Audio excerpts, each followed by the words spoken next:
Think back to your studies. How important were your peers for getting through it all? And what would you do without them?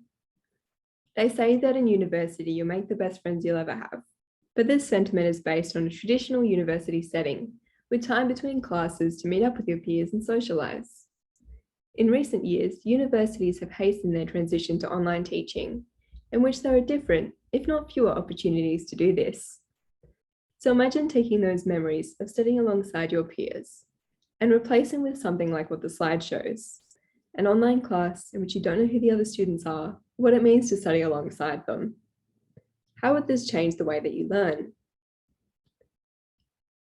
Now, of course, students often don't know who their peers are when they start university, but poorly designed online education makes this familiarity harder to obtain.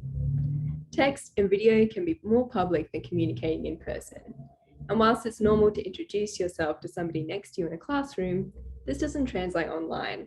And as a result, our online students don't have the same opportunities to get to know one another as they would in person. These changes to university setting not only impact how students socialise, but also how they identify with their fields of study, referring to their sense of belonging to a group of people studying in the same academic discipline, and the significance that this holds for them. It has been argued that these identities provide a sense of meaning and purpose, alongside benefits to mental health, social support, and general well-being. Importantly for my research, identity has also been found to impact students' approaches to learning.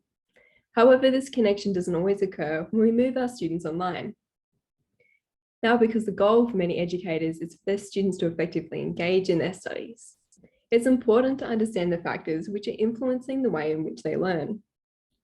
I argue that the social aspects of learning, such as how students communicate with one another, remain impactful online, but there are gaps in our understanding of the processes involved, which need to be addressed before we can support our online students.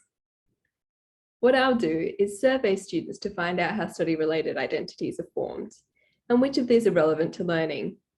I will also explore the idea of measuring learning approaches, and consider what this means for our online students.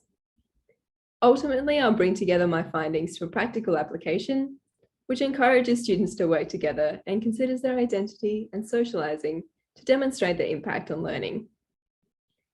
I work to not only better understand the existing literature, but also the impact of changing students' learning environment, and in turn, the way in which they socialise.